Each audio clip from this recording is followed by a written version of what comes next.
I call to order the regular meeting of the Lakewood City Council of August the 13th, 2012. Will the clerk please call the roll? Murphy? Here. Hall? Barraway? Here. King? Allen? Coop? Here. Helen? Royball? Here. Quinn? Here. Johnson? Here. Wickman? Here. You have a quorum. Thank you. As always, I extend a welcome to everyone who's chosen to take part in your local government, either by being here tonight with us in City Chambers or watching us at home on Channel 8 or on our website where you can watch us either live or archived at any time. I would remind everyone that's in Chambers, if you have any noise-making devices, phones, etc., please silence them. And again, welcome. With that, please stand for the Pledge of Allegiance and remain standing for a moment of silent prayer. I pledge allegiance to the flag of the United States of America and to the republic for which it stands, one nation, under God, indivisible, with liberty and justice for all.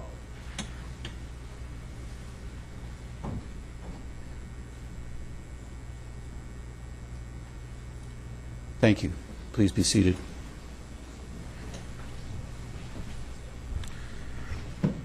Before we get started on the regular agenda, I noticed there's a few Boy Scouts in the audience. There's two separate groups. I don't know if you're with separate troops or not, but if you wouldn't mind just kind of standing and introducing yourselves, tell us what school you go to, what troop you're in, and why you're here. I assume you're working on a citizenship badge, perhaps, but why don't we start with the three fellows in the front row.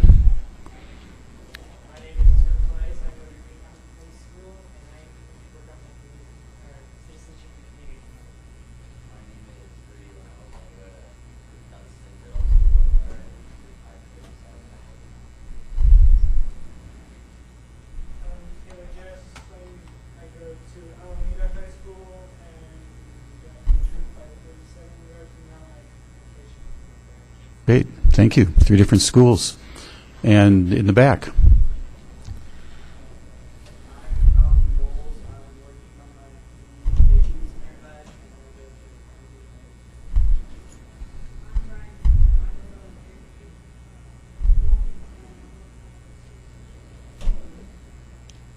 Well, great, welcome all. 5 Scouts, 5 different schools, if I caught that right. That's wonderful. Will the clerk please read item 4 into the record? Item 4, presentation, Colfax Marathon City Staff Recognition. It's always a pleasure to welcome back to Council Chambers. I think third year, Jandel. As you know, the Colfax Marathon's title sponsor is Kaiser Permanente, and as you'll hear from Jandel in a minute, this is a race that involves a lot of teams and donates to 90-some charities. So Jandel's here to give some awards. Jandel Allen Davis is Vice President of Government and External Relations for Kaiser Permanente, Colorado, and a dear friend. Jandel, come on down. Welcome again. Thank you, Mayor Murphy, and good evening to the members of the council. I am Dr. Jandel Allen Davis, and as Mayor Murphy said, I'm the Vice President for Government and External Relations for Kaiser Permanente, and it's wonderful to be here again. You all win every year, so as long as you keep winning, I'll keep coming back. We've certainly want to give our thanks to you, Mayor, and to the City of Lakewood for being a great partner and a supporter of the marathon. As I said, this has been our third year that I've had the honor of congratulating you and your teams and runners from Lakewood who've participated in the marathon. It's a pleasure to be here again this year to recognize 2 teams that excelled in the 2012 Government Cup competition, one from the City of Lakewood and one from West Metro Fire Rescue. Under any circumstance, it would be exciting for a city to have winning teams for 3 years in a row. And it's especially notable this year because there were more people competing in the event than ever before. This year, the marathon saw over 11,000 people register for one of the race events, which is double the number of runners they've had since 2009. And entries in the government and corporate cup divisions doubled since last year, which I think is actually a testament to city employees and other municipalities getting involved in managing their health. So kudos to the folks who work in encouraging folks to get involved. For us, events like the marathon are a great investment. It brings people together to pursue their health and fitness while also supporting the communities we work in. We're pleased to partner with the Colfax Marathon again this year to make donations to the nonprofits that were chosen by the winning teams in the corporate cup or the government cup. Andrea Dowdy, our executive director of Colfax Marathon, is here tonight. And together, we're pleased to be able to present the winning teams with trophies and the nonprofits with their donations. And actually, Brian Elms will be helping me. He's a board member from the Colfax Marathon, and we'd like to go ahead and invite the teams up to do that quick giving away money part. Okay? Thank you, Dr. Alan Davis, and thank Kaiser Permanente for their generous contribution. I believe Kaiser put $21,000 to prize money this year, so we really appreciate it. Dr. Alan Davis introduced me shortly. I'm Brian Elms. I'm a board member for Kaiser Permanente Colfax Marathon. I also work for the city and county of Denver, so I bring you greetings from your neighbor down the street. Mayor Murphy, we also wanted to thank you for an incredible job at the entertainment aspects within the Lakewood course. I was going to say, remind me what I did for entertainment. Full thanks goes to Nina Rockley and all the folks along Colfax who put so much into that race, right? Yes, and Mayor, if I may, some folks are here from Morse Park Neighborhood Organization that always do a very nice stand for the Colfax Marathon, the water stand, and they have Hawaiian leis that they give out, and they have a saying that I'm not going to say on TV, but you can imagine where that goes. But they always do a great job with entertainment and passing out the Hawaiian leis to the runners as they go by. So wave out there. Thanks for all you do out there. I do want to say this, as someone from the city and county of Denver, I can appreciate how much time and effort goes into organizing such a marathon through your neighborhoods. You do an incredible job. You should all be really proud, every one of you on council, and thank you for all the work. I get to do the fun part, right? I get to hand out some cash. So without any further ado, I'd love to announce the first team. They're called Worms Out on a Rainy Day. They are a City of Lakewood employee, and the great thing is they all have the same last name, apparently. Sharon, Jean, Kara, Jenna, and Dana, if you're here, they might not be, but the Lubinecki? That's what we think. Awesome. Lubinecki, well, they chose to run for a group called the Foundation Fighting Blindness. And if I could invite the executive director for the Foundation for Fighting Blindness, this is Scott Burt, and we'd love to hand him a large check and a real check. Nice. And Mayor Murphy, if you'd join us, we'd really appreciate it.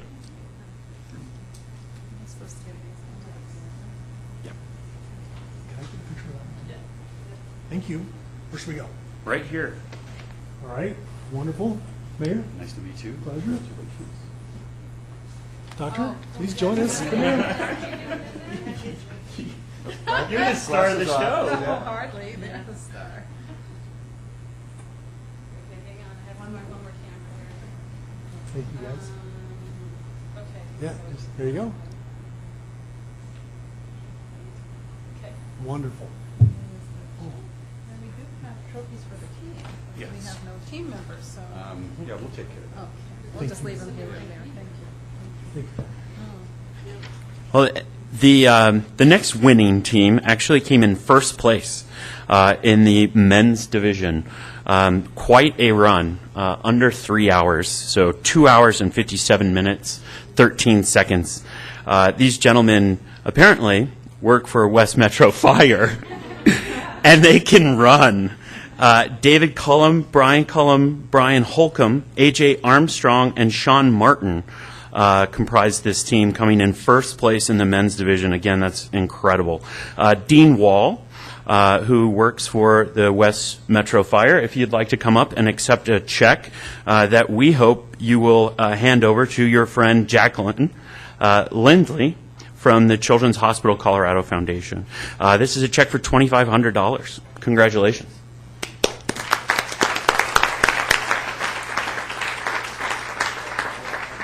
Oh, please. The actual runners. We're going to turn and face her when we get everyone in here. Well, maybe. You want to go around this way? Yeah, let me try that. Hop in the back. I can pop in the back. You can shoot. Up right in the back. That's all right. Ryan's up high. Okay, there we go. That's good. Fabulous. Hang on, I have to let it focus. Okay. Great. And then we have some And we do have trophies. trophies for your team as well. Just to make sure men's first. Oh, there you are. Trophies for the team. There you go. Congratulations again. Thank you. Thank you so much. Thank you, Brian. Congratulations. Mayor, thank you. Congratulations. So I guess. Thank you, Council, Mayor. We appreciate it, and I think we'd love to challenge you, which is to challenge you to next year. That's right. To bring more teams, like Dr. Allen Davis suggested. We had double the amount of teams in the corporate or in the government cup participate. I would love to see a Denver Council, Lakewood Council runoff. If you guys are up to it, I'm sure you can get our information and we'll sign you right up. That sounded like a throwdown, right? Well, thank you so much, and we do look forward, and I expect we'll see you next year. Thank you again, Mayor. Thank you very much.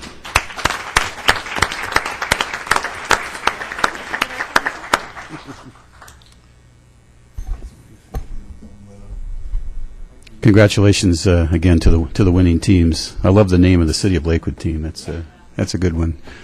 Not only can they run, but they're very creative. Before we get to public comment, I noticed a couple more Boy Scouts came in. Would you? Yeah, he goes. Yeah. Would you just introduce yourselves? Tell us what school your name, what school you go to, and what you're here for.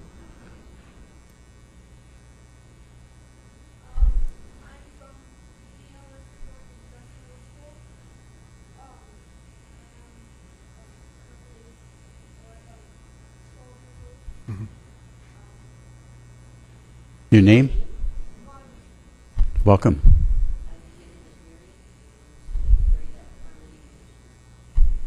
Again, welcome.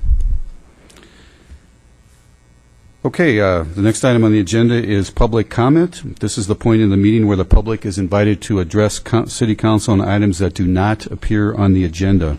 All comments should be directed to the City Council.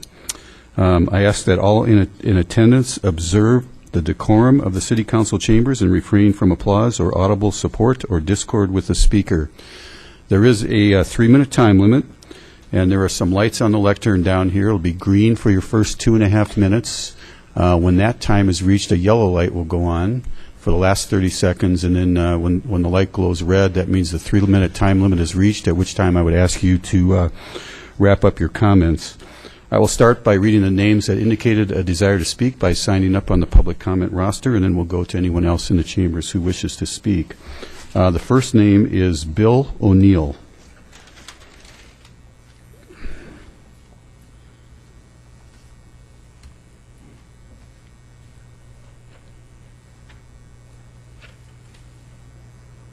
Good evening, Mr. Mayor, and members of the City Council, and citizens. My name is Bill O'Neill. Do you want my address, sir? We have it on the sign-up sheet, so that won't be necessary, but thank you. Well, my wife and I, as well as a large number of citizens in Ward 4, are wholly opposed to the zoning change that would allow for food-producing animals in the proposed R16 zone district, formerly known or presently known as R2.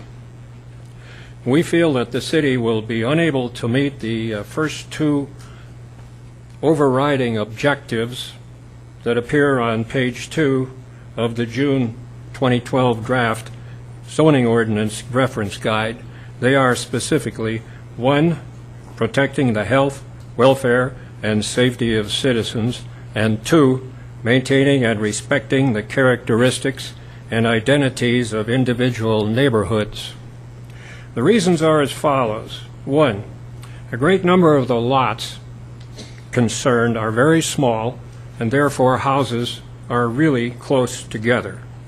2, structures housing these animals will be difficult to locate because of the required setbacks and available open lot area and the units must be constructed in such a manner as to keep predators from breaking in. 3. Many adults and children have severe allergic reactions to bee stings. 4. Chickens are prone to lice, mites, fleas, and ticks, as well as other diseases such as avian flu. 5. They also attract flies, as well as coyotes and foxes. 6. Enclosures housing these animals and open areas where they move about will develop foul odors, even if continually kept clean. 7. Foul odors, if allowed to remain, will render neighbors' backyards unusable to outdoor activities and will therefore affect their quality of life. 8. Real estate values would be adversely affected if these conditions are allowed to continue. 9.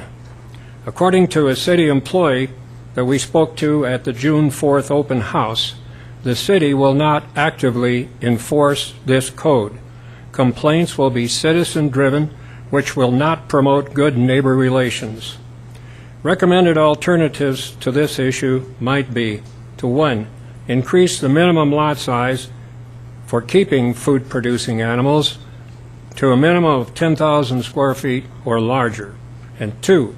Persons interested in having food-producing animals may contact the Colorado University Extension Office in Jefferson County regarding land for lease, a property where urban farmers are connected with vacant property owners for lease of their properties for such use.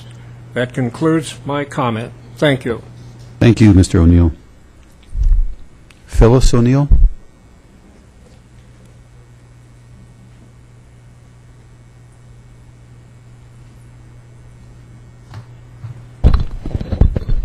Good evening, Mr. Mayor, members of the City Council, and fellow citizens. My name is Phyllis O'Neill. Would you like my address? We have that as well. Thank you. Thank you. I am here to correct the record with regard to a letter I hand-carried to the city on July 30, which was to be delivered to Paul Rice of the Planning Department. This letter contained a listing of the signatures of 210 citizens out of over 300 who were personally contacted in Ward 4 and who were strongly opposed to the provision in the proposed zoning regulation to allow food-producing animals in small residential lots of 6,000 square feet. For your information, the majority of the remaining people wanted to do more research prior to signing any petition. Of all the people we talked to, we found less than a dozen who were favorable to this proposal. You might also be interested in knowing that of all the people we contacted, only a few people seemed to know anything about the zoning change, including the Green Mountain Side Civic Association and the Glennon Heights HOA. But I digress. The letter also contained all the reasons we are opposed to these animals. A few days ago, I was reading the citizen comments on the Share Your Thoughts page on your website and came upon paragraphs from my letter. After comparing my letter with the paragraphs on the comment page, I found that one very important paragraph was omitted. It was a paragraph which advised the Planning Department of the attached listing of citizen signatures. My point is that this letter does not represent the views of one person. It represents the views of 210 homeowners and a few renters. Therefore, to correct the record, I made a copy of my original letter for each of you council members and for you, Mr. Mayor, which I will leave with the city clerk. I also made one copy of the petition, which I will also give to her. Lastly, I know that a lot of work has been put forth in the rewrite of the zoning ordinance. However, I strongly urge you to consider all of our recommendations prior to making any final decisions. I also urge you to consider the unintended negative consequences which my husband Bill O'Neill mentioned will be the result of allowing food-producing animals on small residential lots. I would like you to know that in talking to various neighborhood organizations, that there are a large number of homeowners in R2 zoning who are opposed to this change.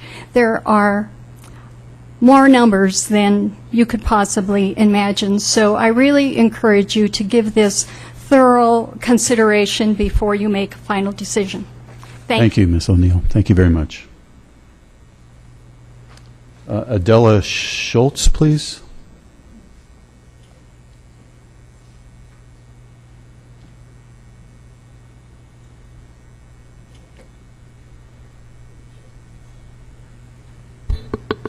Good evening, Mr. Mayor, City Council, and citizens. My name is Adela Schultz, and I live in Ward 3. Our community has 590 homes and is in the Callahan Homes subdivision. When gangs roamed our streets 20 years ago, we formed a home association called the Callahan Awareness Group. Our mission was simple: work to keep our property values up, work to keep our neighborhoods safe, and to be kind to one another. Together, we took back our neighborhood. We are all concerned with the proposed food-producing animal ordinance. The majority of our members are opposed to having chickens, ducks, goats, and bees next door, behind, or in front of them.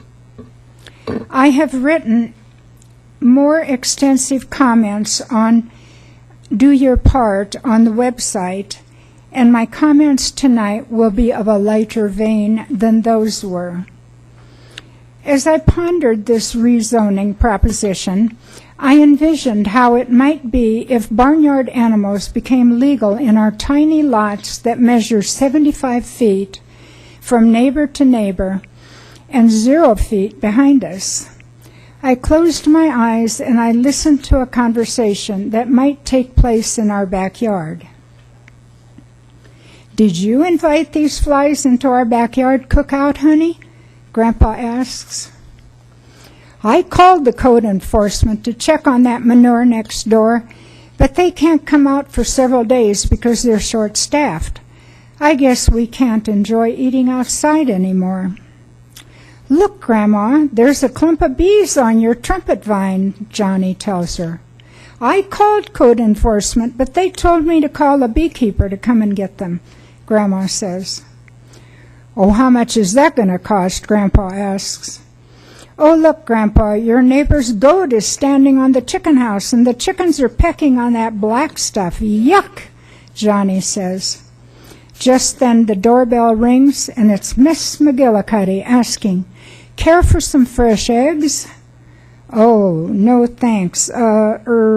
We use FDA-approved Eggland's Best." I'm sure you get the picture. Manure, manure, manure. Flies, flies, flies. Noise, noise, noise.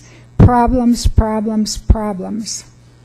So in behalf of the Callahan Awareness Group, ourselves, my husband and I, and others who oppose backyard animals, we request that this ordinance be renamed so it can be put on a city election ballot that we citizens can vote on. That would seem like the democratic thing to do. Thank you. Thank you, Ms. Schultz. You did a great job of painting a very vivid verbal picture there. Thank you. Phyllis Hendrickson, come on down. Yes, Phyllis, there is a 3-minute time limit. She hangs her head. Okay, 3 minutes. Hi, everyone. Good to see y'all. I wanted to express concern tonight about the additional dwelling unit proposal that's within the new zoning regulations. But the comment section on the playyourpart.org kept bumping me off, so I decided to come here in person. I just want to ask, has the city considered what this ADU proposal would actually do to the infrastructure of an older neighborhood? Some of the older neighborhoods are 60 to 80 years old, as you know. The streets, were not built to handle the extra traffic that this would bring. The sewer lines are already collapsing in people's yards and into the streets. The water pressure is dropping continually. The power outages have increased. The police and fire rescue vehicles will increase. Trash trucks will increase. Pollution will increase. Postal and other freight carriers will increase. And above all, crime will increase. A lot of people have moved to Lakewood to get away from high density. The properties in the older neighborhoods where the lots are larger and can accommodate this ADU proposal were purchased to get away from this very idea. Please consider this in your decisions. The city wants to sell this as a fix for the baby boomers who need to take care of their parents. Well, what happens after that relative passes on? What will the homeowner do then? They will rent it out to whoever will pay, and the rest of us who move to Lakewood for the extra room will have to live with the consequences. Obviously, I live in an older neighborhood. Would this not change the zoning for particular properties from a single family to a multifamily? And what happens then? What happens to all the planning that went into rewriting the zoning regulation? If the city wants to allow this idea for new to-be-developed communities, then so be it. The developers can then plan for all the extras it will take to complete the project. The city then can plan for what their responsibilities will be in these areas, and those people who want the extra income after their loved one passes on can have it. So my plea is this: please, please, please leave our older neighborhoods alone. Thank you. Thanks, Phyllis. Carlan, please. Sinkovich. Good evening, Mayor and City Council. I'm here this evening to express a concern I have about public hearings before the Board of Adjustments. As I understand it, this board is set up to allow for monthly meetings, but is often only needed to hear cases once or twice a year, as needed. The City Council appoints the members to listen to and review the proposals as well as comments from the community, and having heard all points on the topic, give fair consideration in their final decision. It seems to me allowing public response to a petition should also allow it some weight in the decision-making process. In my experience, in this process, the board appears to have the decision predetermined prior to the hearing and giving no real consideration for the views and opposing facts that were not completely for the petition being judged. The last hearing I attended allowed a member of the board to leave the room, albeit a necessity for that individual, and return to vote on something that person was not in the room to hear. So my question is, why do you allow public hearings if you are not going to hear the presentations from all sides and allow more time or consideration of all those points prior to making a final decision? I would like to address the requirement of the community speaker to being limited to 3 minutes. I respect that this rule is to keep things running and smooth and not running too long. I also understand the need to keep the repetition of the comments to a minimum, but I think that has some value to it because it shows that not just one person has this view, but many. And I think that ought to have some weight in a final judgment. It is not clear to me why the person proposing the adjustment can have the greater amount of time to speak.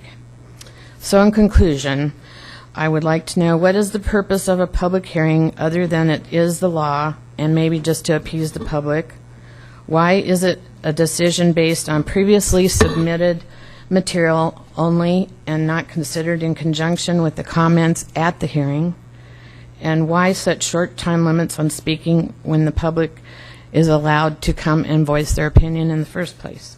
Thank you for listening to me. I appreciate your time. Thank you. 2 minutes and 20 seconds. Mr. Paulson, come on down.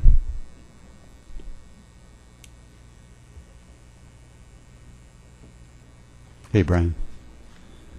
Good evening. I'm breaking the rules here, but I see some of you did too, so I'm going to take license with that.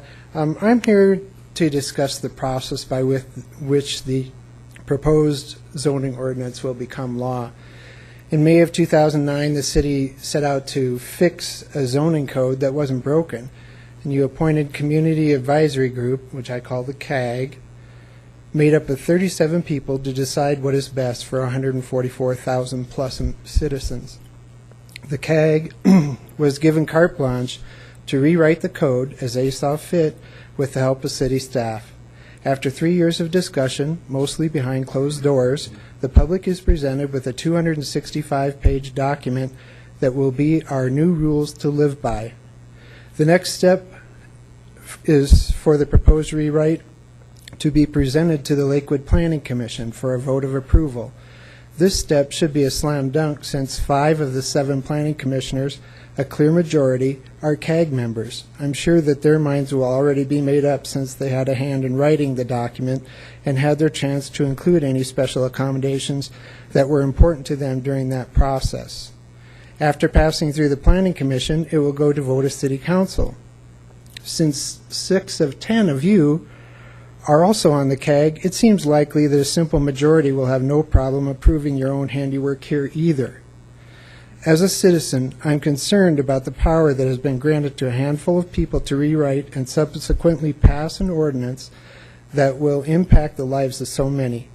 It has been said in this chamber and on the Play Your Part website that you have and will continue to take public comment regarding the proposed regulations. I would like to point out to you that taking public comment and hearing public comment are very different things. I feel like we have our chance to say how we feel, but we have no power to compel the city to listen to our concerns and actually do something about them. For example, when city staff presented Report 2 to City Council study session a year ago, where the public was not allowed to speak, they introduced accessory dwelling units into the residential code for the first time. Since I had no voice at the meeting, I emailed several concerns regarding the ambiguous wording of the ordinance, including the requirement that states that the owner of the property must occupy one of the units. That word can be interpreted several ways and is not defined in the ordinance. To date, the word occupy still does not appear in the proposed draft. In the second example, city planners rolled out the first draft of the proposed ordinance on June 4, 2012. Since then, numerous comments have been posted on the Play Your Part website from citizens who do not want food-producing animals in their R2 neighborhoods, far outweighing those comments supporting it. When I checked the site today, I see a revised draft 2 was posted just this month, and a small animal provision in the R16 previously 2R zone remains unchanged. Do you really hear public comment? I borrowed this bottle cooler from a friend of mine to illustrate how I feel about the way the city has handled public comment. I think it would be appropriate to put this on your auto reply when comments are submitted online. It says, "Your ridiculous little opinion has been noted." In closing, Okay, my Brian, personal I gave you opinion- a minute over. Thank you. Thank you.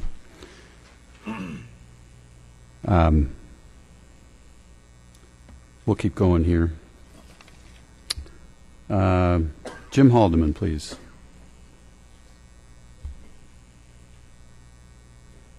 Adam?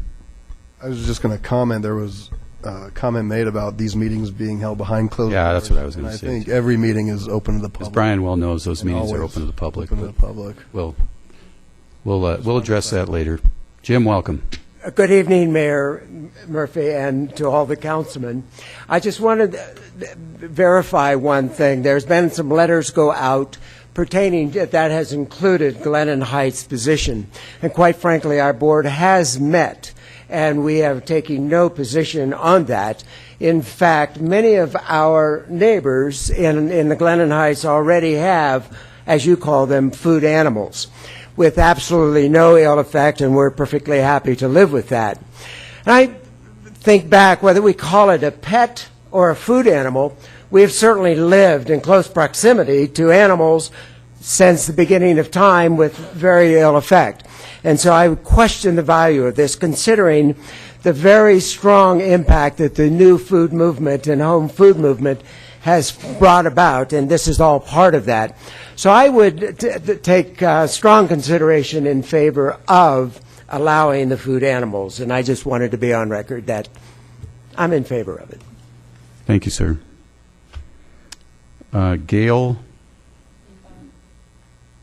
Oh, I'm sorry, Sue? It probably should be noted that Glen Heights properties are large lot properties, too, so that's a little bit different than some of the zoning. Right. What Councilor King said, wanted to note that the Glennon Heights properties in general are larger properties than R2. Gail, M-E-U-R-E-T? Murette, thank you.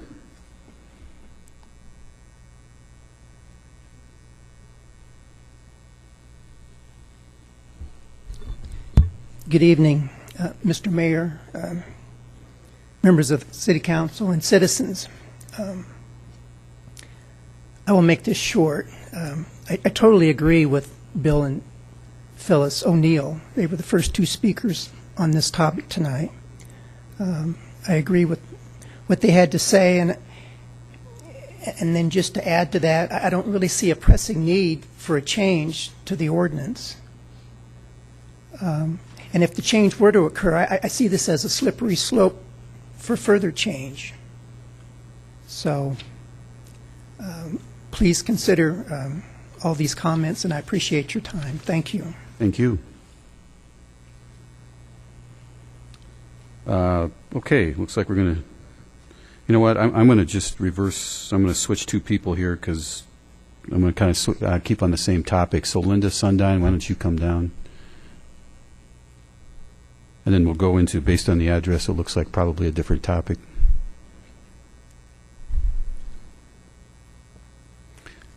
And as Linda's coming down, I just would mention, I know a lot of other council members will also say that this is a continuing process. We are accepting feedback on this 3-year zoning rewrite right now, feedback including tonight, and it is public comment we are hearing. Welcome, Linda. Thank you. My name is Linda Sundine. I live in the Morris Park neighborhood. And I think in looking over this whole process, I admire the work that's been done. I understand committees. I understand the time commitment. And so thank you for anyone who's been sitting on that committee. However, I think we need to slow the process down.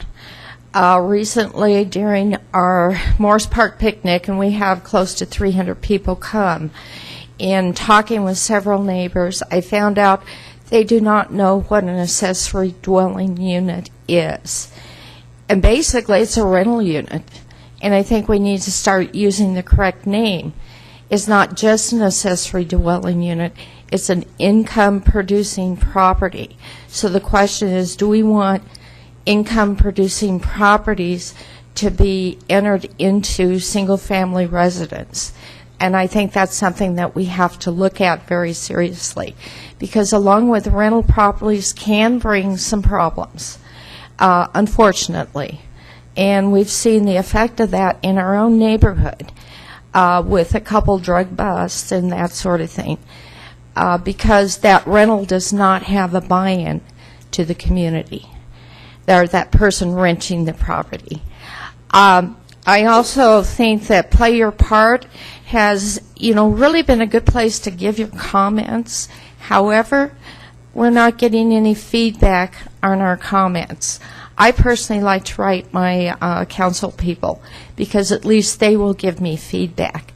But Play Your Part does not have that ability. And so we need to take more time. We need to be very thorough about changing this ordinance. I think, we have people who like the animals, and then we have people who don't want to have the food-producing animals. We need to do our homework. There needs to be training for any permits given for any food-producing animal.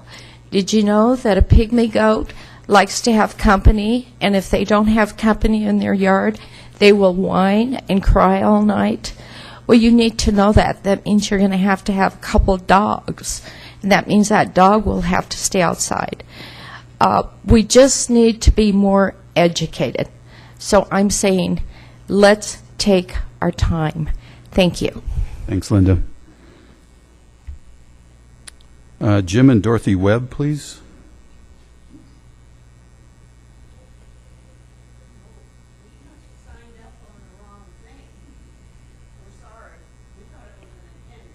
Oh, okay, okay, that's fine. Thanks for being here. Charlene Zahn, please.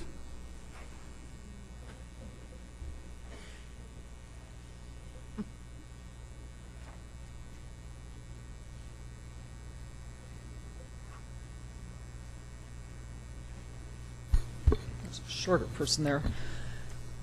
Hello, Mayor, City Council, citizens. For the viewers, thank you, 2090 supporters. We did it. Over 8,300 signatures were submitted last Thursday afternoon because of your hard work and dedication.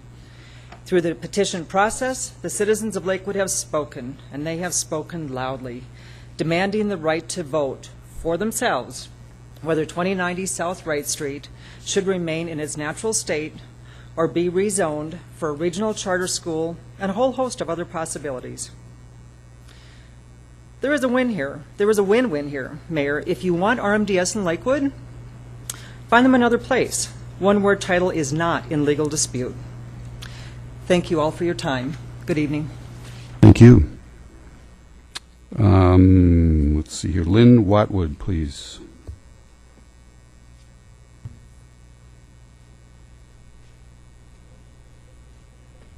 Good evening, Mr. Mayor and people in the City Council and citizens. I'm here tonight not to be redundant to what Bill and Phyllis O'Neill said. I am supportive of their position in denying any change in the ordinance which would allow these domestic animals, these dwarf goats, I think, and chickens, for the reasons stated: environmental, policing problems, health problems, and of course the devaluation of our property in the R1 lots. I live in an area called Green Mountainside Estates for the last 36 years, and we have tried. I was at one time vice president of this association, and we have tried, as the generations have turned over and the younger people have come in, to upgrade our community, beautify the community so that our values will remain constant or increase as population demands and the economy call for it. And I believe, and I think all the other people, most of the people I have talked to, believe this would be a huge, huge detriment to our community and the valuation of our property. And most of us have come from places, I hate to say dog patch, but we spent our lives trying to get away from dog patch. And here in these small R1 lots, we want to bring back dog patch. And I think it is a proposal that I know you'll have to take into consideration because of your office, but having done so, that you would turn down any change in the zoning ordinance. Thank you. Thank you. Scott Bell, please.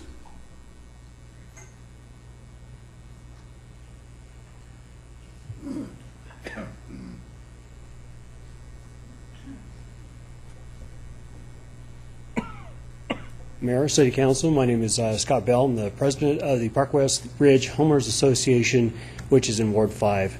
It's comprised of 161 homes. We had a board meeting recently, and we unanimously voted that we would be against food-producing animals in R2 residences. That's okay. All the reasons said before. Thank you, Mr. Bell, and your address is on the roster here. Jeanette Kelly.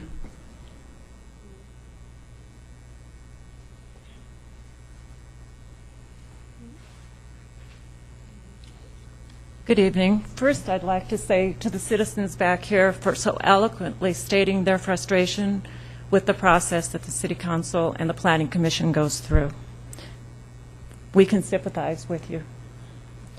I am one of the 80 volunteers who spent the hottest July on record in 76 years going door to door and visiting public places seeking signatures to save the land at 2090 South Wright Street from development. Land that the City of Lakewood called open space until you, the City Council, decided it was just space that you didn't want. Well, the citizens do want it. 8,000 plus residents signed petitions saying they want a say before Lakewood gives up its land assets. The citizens have spoken, sending a clear message to the council members who ignored the original plan development and voted to rezone 2090 South Wright Street. My hope now is that the city will step forward and make things right by reversing the rezoning, claiming the land, and keeping it as part of a wildlife meadow that it has always been, thus allowing the charter school to move on to a more suitable location. Lakewood citizens demand government transparency and true representation by our city officials. Thank you. Thank you. Anyone else in chambers wish to comment on anything? Barbara? And then Mike?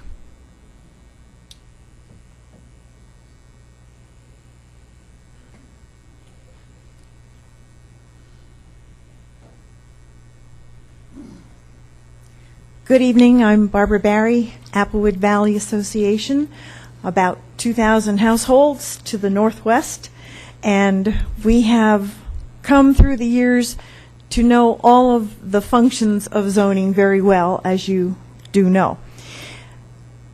What I'd like to draw your attention to before you sit to discuss the new draft on next Monday night is that there are so many elements which are of concern to people all over the city, but most citizens, as you've heard tonight, are not quite aware of the inclusion or the implication of those changes.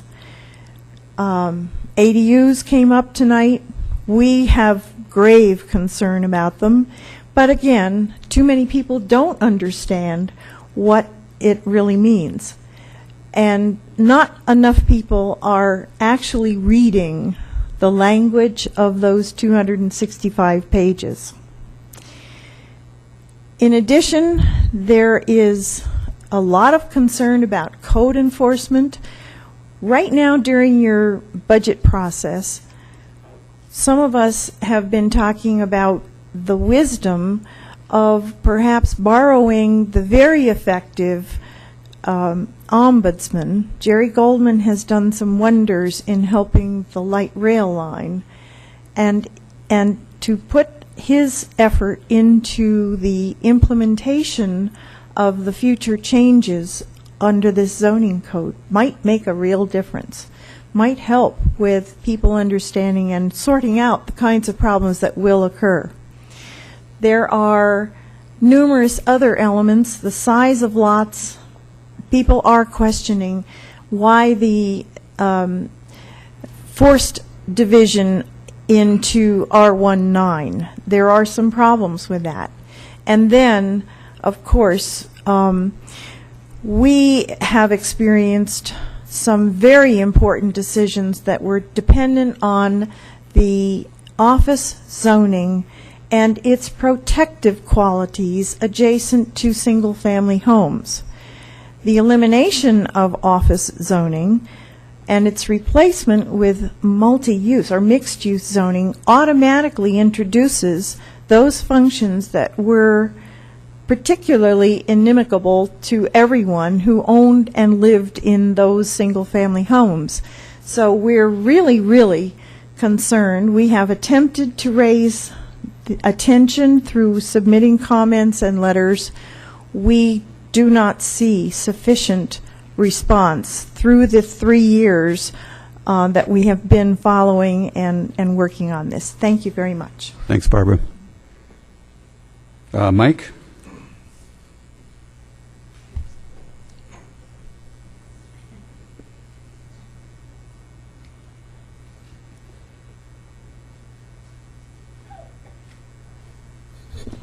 Mike Muller. Let me have my address. Hi, guys. We know where to find you. Petitions all came in. Now it's up to you guys. We don't want this to go to vote. It's too expensive on the city. You guys are all very smart, intelligent people. You should be able to work out something with the neighborhood. It's your job to be the peacekeepers, to work out something with the school, to work out something with the neighborhood, so that this can come to a quality resolution instead of having a lot of heartache and a lot of hatred. We don't want this to go to a vote. It's up to you guys to do the work. All right? They did their job. They petitioned you to put it on the ballot. They did their job. Now it's your job to make sure it doesn't go to a vote and that a resolution is complete.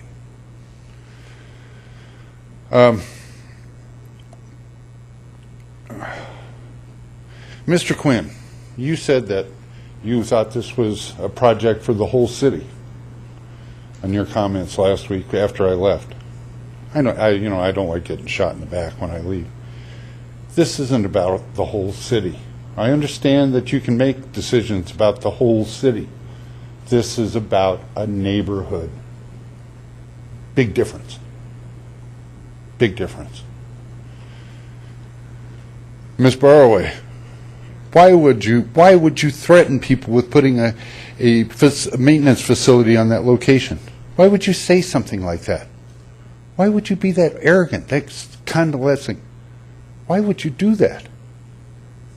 Why would you say something like that that would be so argumentative? It's insulting. Your job is not to threaten people, saying that I could put a maintenance facility on that spot if you don't want the school. You can't say that. That's no way to be. You're talking to people that voted you in. You're working for these people. How rude. Thank you for your time, guys. Oh, one other thing. I want to thank all of you for protecting the petition process. There's a lot of people in this country that would like to get rid of that. It's a part of the fabric of this country, and always protect it. Thank you. Thank you, Mike. It's part of our charter. Sir. Hi, my name is Art Beck. I live at 2148 South Xenophon Street in Lakewood. And Mayor, City Council, and citizens of Lakewood, I'd like to just take a few minutes here to recognize the hard work that was done over the last 6 weeks by 80 volunteers and 38 professionals, and to make sure that everyone recognizes that one of the big things that happened, I believe, is there was an opening of additional facts and factors that everybody could actually see and talk about and become aware of. So they now know that there are several sides to the issue, that not all of the issue is displayed on websites that are owned by the city, and that there is an outlet and a process through petition that allows their voice and their wishes and their understanding to improve. Many people told me when I was out that they were happy that they could find out a few additional things, not that they agreed or disagreed with any particular thing, but merely being able to read the many pieces of information and find out that there were several viewpoints and that not everything was fact. With that in mind, one other thing that has happened that hasn't been discussed very much is that on Monday, July 23rd, the group filed a Rule 106 action. That action contests and asks for the overturning of the rezoning of 2090 South Wright Street. The suit was served on three principles in the rezoning action: the City of Lakewood, the Lakewood City Council, and the Jefferson County School District. The suit was brought in the feeling, because of the feeling that for many months citizens have pleaded with the mayor, the planning commission, the city council, and others to reject what we believe is an illegal rezoning ordinance. But many people ignored what the citizens had brought to them, and the overall view was that the input was discounted and not heard. Elected officials and city administrators did not represent well the people of Lakewood when they tried to quietly extract the city's interests and approved this rezoning request by Jefferson Public Schools. Now, I believe that there is a solution to the problem, and as other people have noted, that all of the leaders in city and the school and the community can work together and find a solution so that the school can find a place, and that their school grant does not need to be put at risk, and that action could start now. Thank you, Mayor, and thank you, City Council. Thank you, Mr. Beck. Anyone else? Come on down.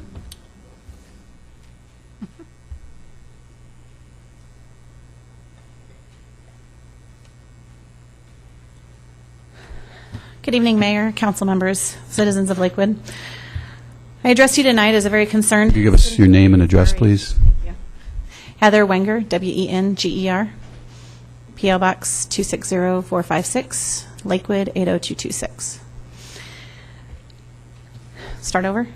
And she started the clock over, too. Okay, all right. I address you tonight as a very concerned citizen and neighbor to 2090 South Wright Street. I'm thankful to the 100-plus volunteers and professional signature gatherers who collected over 8,300 signatures in just 35 days.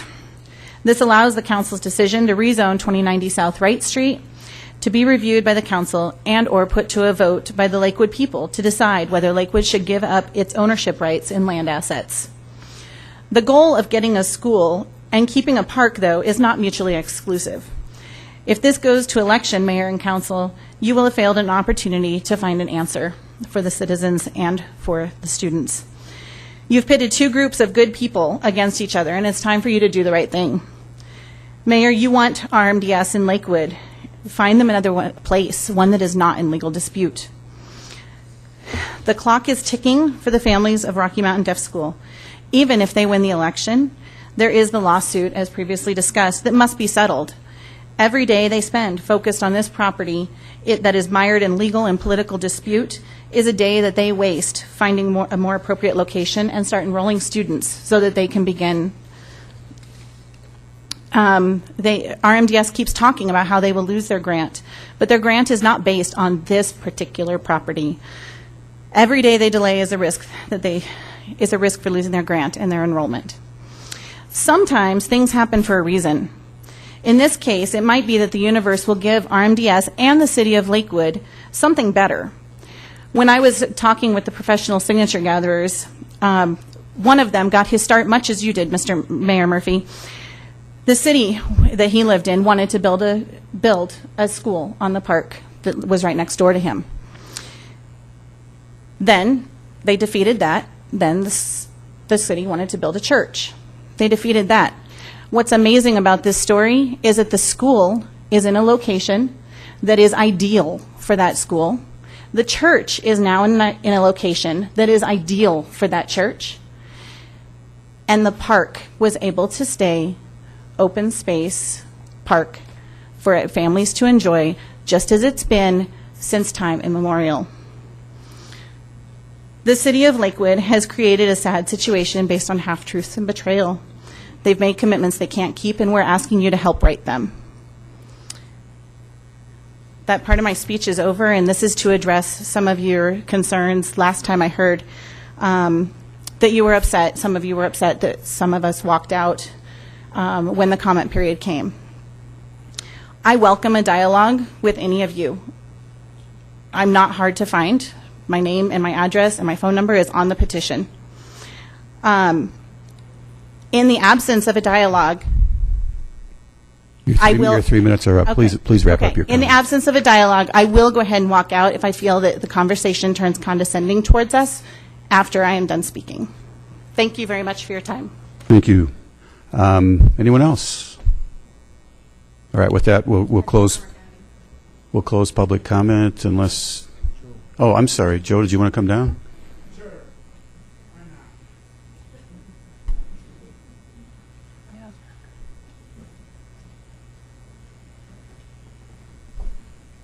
Good evening, Mr. Mayor, City Council, citizens.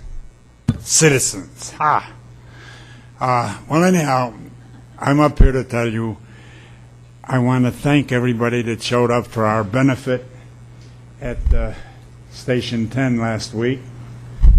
It was a great turnout. I want to thank all the citizens that showed up. Not embarrassing you guys, am I, with my new hairdo? But that's what it was all about. And I want to thank everybody. It was a cancer benefit sponsored by St. Anthony's and West Metro Fire. As far as everything else, you know my feelings on it. They're intimidated by an election. They know they can't win the election. But we'll go forward from there. Thank you for your time. Thank you, Joe. Anyone else? All right, with that, we'll close public comment. I mean it this time. I imagine a number of city councilors have comments to all the folks that testified on the zoning rewrite. This is a work in progress. We'll look. I think it was Linda that talked about the issue of feedback on the website on Play Your Part. We'll take a look at that. And somebody, I think Brian, said that the group, the Citizens Advisory Group of deciders, were the deciders. I want to make that clear, and we are listening. And in terms, let's see, going to the 2090 South Wright Street, as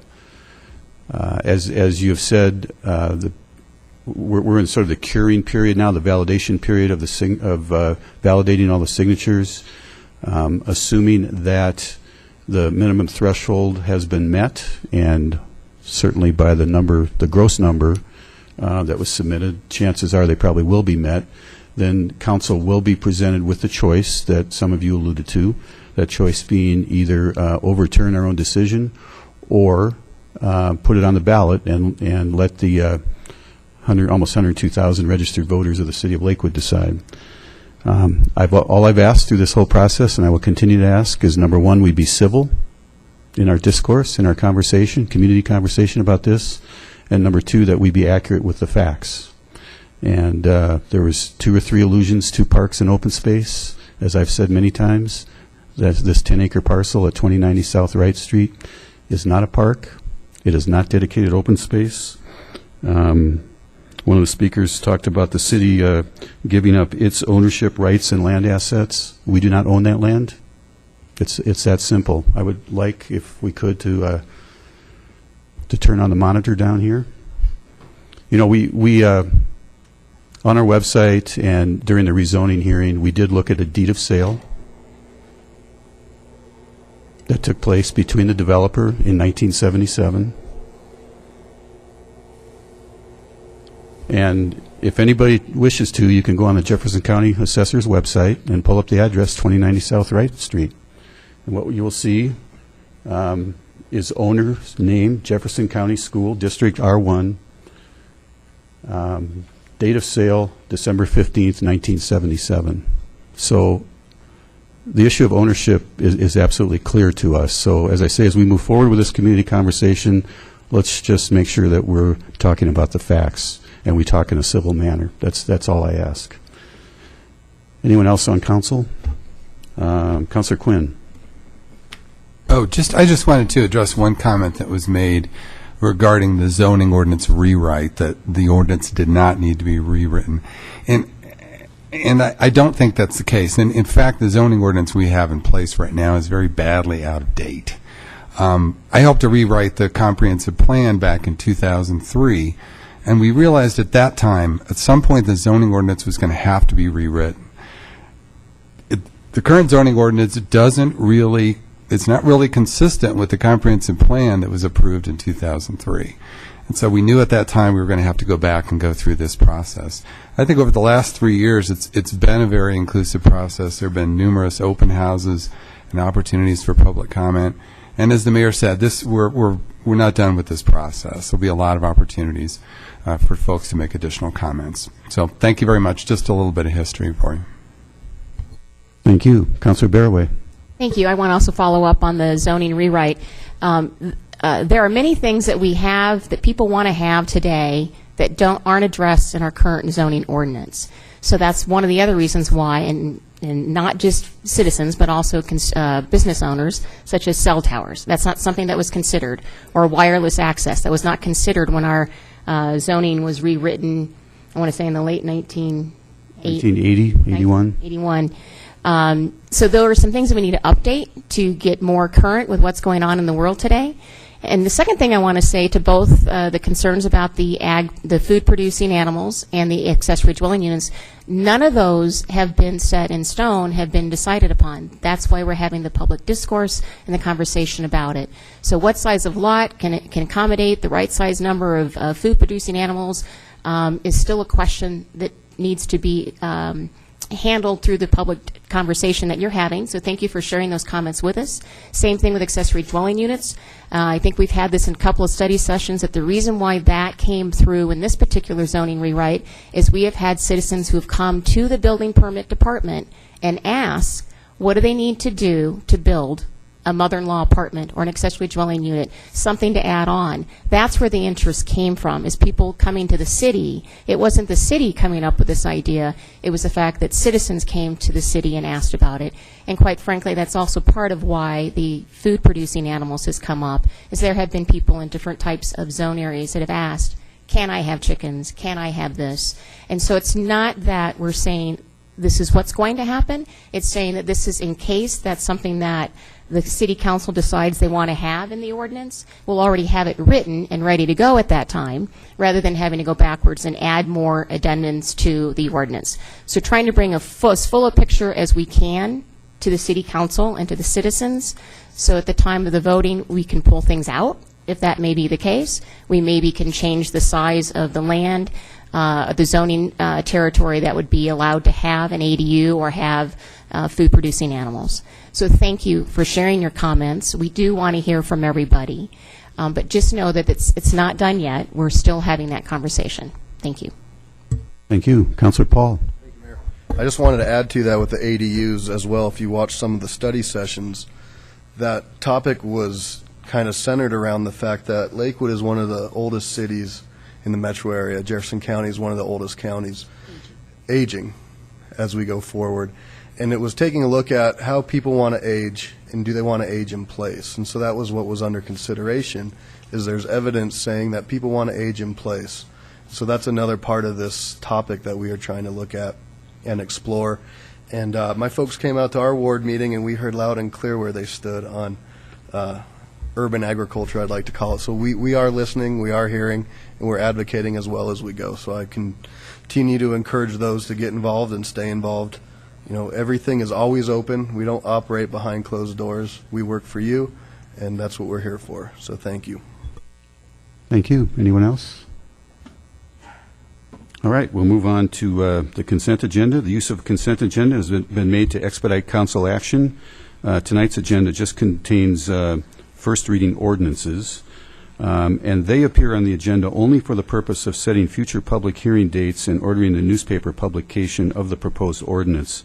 Therefore, no public comment will be heard this evening on first reading ordinances. The public will have the opportunity to comment on the proposed ordinances during the scheduled public hearings on the dates set tonight by City Council. Will the clerk please read the items into the record? The consent agenda consists of items 6 through 8 inclusive. Item 6, Ordinance O 2012-15, amending Chapter 3.01 of the Lakewood Municipal Code relating to sales tax and food marketed for immediate consumption. Item 7, Ordinance O 2012-16, amending Sections 2.20.050B and F of the Lakewood Municipal Code pertaining to compensation of the municipal judges. And item 8, accepting the minutes of the Advisory Commission for an Inclusive Community, their Executive Commission meeting of June 6, 2012, and their full Commission meeting of June 20th, 2012, and the minutes of the Board of Adjustment meetings of June 12th and July 24th, both 2012. Thank you. And normally I would open public comment, but there are no resolutions. Nobody's indicated a desire to speak on the consent agenda, so unless anybody wants to comment on the minutes, we'll just open it and close it really quickly. And I'll ask for a motion, Councilor Barraway, on the consent agenda. Sure. Mayor Murphy, I move for approval of the council minutes, for acceptance of the minutes of boards and commissions, order all ordinances introduced on first reading to be published in the Denver Post with public hearing set for the date included in the ordinance. There's no adoption of resolutions, so all of which are included in consent agenda items introduced into the record by the city clerk. Second the motion. All right, we have a motion and a second on the consent agenda. Any discussion? If not, please cast your votes. And the consent agenda passes unanimously. Any general business, Margie? Executive report, Ms. Hodson? No. On to reports. Had the privilege of participating in the, and this is always, this event is always prefaced by the adjective grueling. The .5K Ralston House Endurance Contest on Saturday, the grueling .5K Ralston House Endurance Contest, which was pretty much a walk around the plaza here for a great cause, great music, just a terrific event. We thank all the sponsors, vendors, and particularly Lakewood Police Department that Chief Paletta was there and Chief Dan, Division Chief McCaskey really put so much into this very worthy cause for abused children. 2 homes, one in Lakewood and one in Arvada, so it's just a terrific event. Scott? Thank you, but no report. Adam? No report. Sue? No? Diana? Well, I'm going to have a report. There you go. Anyway, just a reminder, our Ward 5 meeting is this Friday, 8:30 at the church, Our Savior Church at Garrison and Jewel. We've only been meeting there for a year. You know, I'm having a hard time with the name still. But anyway, hope to see you there. We do have donuts and coffee. Also wanted to mention, welcome back to Eli Gardenia. He was sick for a while, so it's good to see you here. Thanks. Thank you. Councilor Roybal? Yes, thank you, Mayor. My Ward 3 meeting for this month has been canceled and will resume in September. Thank you. Thank you. Councilor Quinn? No report, thank you. Councilor Johnson? Thank you, Mayor. Councilman Karen Kellen and myself will be having our ward meeting, Ward 1, this Saturday at 9 o'clock at the 40 West Arts Building. And I believe that's 1625 Teller? 1560. We do not have an agenda, but we want to hear what's on your mind, and I invite you and hope you can join us. Thank you. Thank you. Councilor Wickman? Yeah, there are a couple of things coming down here in the last couple of weeks in August. This Friday, Foothills Elementary School is inviting the community to join them for a community carnival there at the school that evening. And the following day, August 18th, Bandamere Speedway is having fireworks. The fireworks that were originally canceled over the 4th of July are going to be held on August 18th at Bandamere. The following week, Green Mountain High School is having a social, and again, they're inviting the community to come join them on August 24th. And then the following morning, August 25th, they're having their annual Ram Run. Thank you. Thank you. Margie, anything? Paul from the City Attorney's Office? Kathy? Thank you. We are adjourned.